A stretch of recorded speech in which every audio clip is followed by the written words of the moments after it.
अनचाहा विवाह में प्यार भाग 17। अभिलाष जी एक नज़र आशा जी की तरफ देखकर फिर सर झुकाकर आपके माफी मांगने से मेरे बेटे की और हमारी घर की इज्जत तो वापस नहीं आएगी ना। आशा जी यह सुनकर अभिलाष जी की तरफ देखने लगती है। आलोक जी अभिलाष जी की बात सुनकर उसकी तरफ देखकर अभी तुम्हें पता है ना सामने कौन खड़ा है। तो और क्या करूं भैया मैं, अभिलाष जी गुस्से में परेशान होकर कहते हैं। मेरा बेटा बिना किसी गुनाह के तो जेल में बैठा है। पहले उसने नौकरी लगने की बात हम सबसे छुपाई और अब पता नहीं इन ऑफिस वालों ने क्या चाल चली है जो मेरे बेटा यहाँ जेल में है। जिया की आंख में आंसू निकल आते हैं। ईशा का फोन बजता है। ईशा ज्योति को सुला रही थी। फोन की रिंग सुनकर फोन उठाकर हेलो ईशा इतना ही कहती है। उतने में सामने वाली की बात सुनकर उसकी आंख हैरानी से फैल जाती है। वो जल्दी से फोन रखकर अपनी कामवाली जो रात दिन उसी के घर रहती थी उसे पुकारती है। नौकरानी ईशा के कमरे में आकर जी भाभी सा। ईशा घबराती हुई उसकी तरफ देखकर तू ज्योति का ख्याल रखना, मेरे आने तक उसी के पास रहना, हम अभी आते हैं। इतना कहकर ईशा अपने कपड़े चेंज करके घर से बाहर गाड़ी में बैठकर चली जाती है। राघव को देखकर राहुल उसके गले लगकर रोता हुआ, राघव मैंने कुछ नहीं किया है, सच में मैं क्यों तुम्हारे ऑफिस में चोरी करूंगा।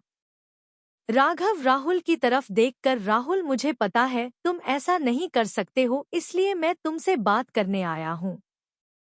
देखो तुम्हें जो पता है, जितना पता है मुझे सब कुछ बताओ, क्या बात है। राघव इतने दिन से एक फोन आ रहे हैं, मुझे कोई ब्लैकमेल कर रहा है, पता नहीं कौन है वो, हर समय मेरे पर नजर लगाकर बैठा है ऐसा लग रहा है। मुझे तुमसे कुछ काम था इसलिए मैं तुम्हारे केबिन में गया था, वहां तुम नहीं थे। हो सकता है उस समय यह रिंग निकलकर वहां गिर गई होगी। जब मैं जाने के लिए मुड़ा तो मुझे तुम्हारे ऑफिस वाला लॉकर खुला हुआ दिखाई दिया था।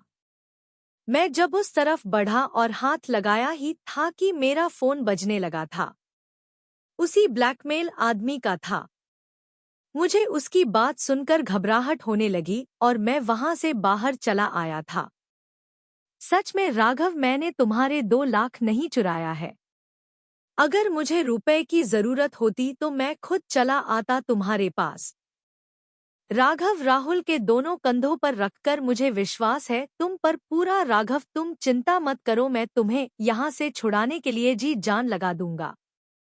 राहुल अपने आंसू पोंछकर हाथ जोड़कर राघव की तरफ देखकर, ईशा को मत बताना मैं यहाँ हूँ जेल में और तुम्हारे ऑफिस में काम करता हूँ, नहीं तो वो बहुत परेशान हो जाएगी। मैं अपनी बहन को परेशान नहीं करना चाहता हूँ राघव। राघव यह सुनकर राहुल की तरफ देखकर हाँ मैं सर हिला देता है। चिंता मत करो, मैं या माँ दोनों में कोई भी ईशा को यह सब नहीं बताएगा। ईशा पुलिस स्टेशन में आती है। सामने सभी को देखकर वो हैरानी से देख रही थी। जिया माँ 2 का नाम लेकर वो उनकी तरफ बढ़ती है। आशा जी और जिया दोनों ईशा को देखकर हैरान थे। आलोक जी और अभिलाष जी भी ईशा को देखकर हैरान थे। जिया रोते हुए ईशा के गले लग जाती है। ईशा कुछ कर ना तो वकील हैं, देखना राहुल जी को इन्होंने जेल में डाल दिया है। ईशा जिया को शांत होने को कहती है। फिर इंस्पेक्टर की तरफ देखकर, क्या आप बता सकते हैं जिसे आप पकड़ कर लाए हैं, उनके गुनाह के सबूत हमें चाहिए। इंस्पेक्टर ईशा की तरफ देखकर, मैडम यह अंगूठी हमें वहां मिली है और यह इनके फिंगरप्रिंट की रिपोर्ट भी है। ईशा अंगूठी को हाथ में लेकर देखती है। वो कुछ सोचने लगती है।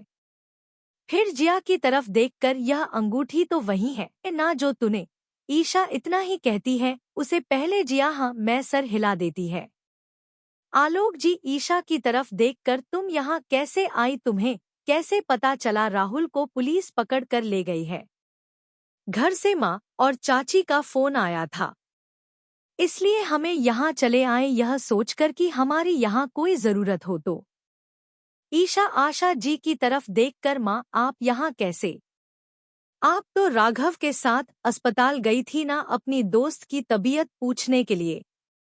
ईशा आशा जी को वहां देखकर हैरान थी, इसलिए उनसे पूछती है। आशा जी ईशा की तरफ देखती है, फिर अपना सर झुका लेती है। अभिलाष जी गुस्से में, क्योंकि तुम्हारा भाई तुम्हारे ही पति के ऑफिस में काम करता है और इन लोगों ने ही तुम्हारे भाई के खिलाफ यहाँ कंप्लेन की है। ईशा यह सुनकर हैरान हो गई थी। वो आशा जी की तरफ देखकर, माँ छोटे पापा क्या कह रहे हैं? राहुल भैया हमारे ही ऑफिस में काम करते थे। हाँ ईशा बेटा, राहुल हमारे ही ऑफिस में राघव के साथ मैनेजर का काम करता है। पर मुझे और राघव दोनों को पूरा विश्वास है कि राहुल ने ऐसा कुछ नहीं किया है। हम लोग खुद यहाँ राहुल को छुड़ाने के लिए ही आए हैं। राघव अंदर राहुल से ही बात कर रहा है। ईशा कुछ कहती उसे पहले ही राघव को सामने से आता हुआ दिखाई देता है। राघव ईशा की तरफ देखकर हैरान था।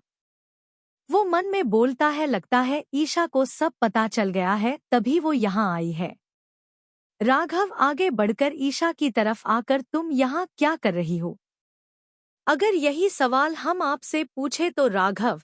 ईशा राघव की तरफ देखकर बदलती है।